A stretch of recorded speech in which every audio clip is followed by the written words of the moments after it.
রাজু, আসো আমরা সবাই এই বলগুলোর পেছনে লুকিয়ে পড়ি, না হয় ডাইনিটা এসে আমাদেরকে খেয়ে ফেলবে।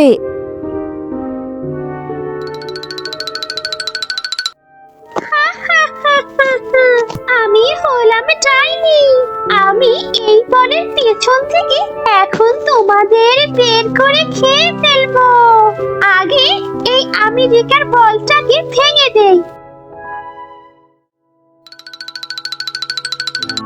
এখন ভেঙে দেব ইসরায়েলের বলটাকে। কিন্তু তার আগে তুমি টাকাকে বেশি ভালোবাসো নাকি তোমার মাকে বেশি ভালোবাসো?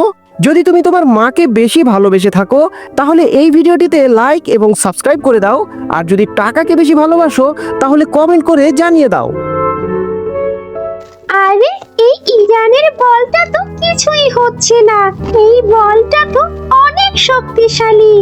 আমি বলটাকে ভাঙতে পারবো না।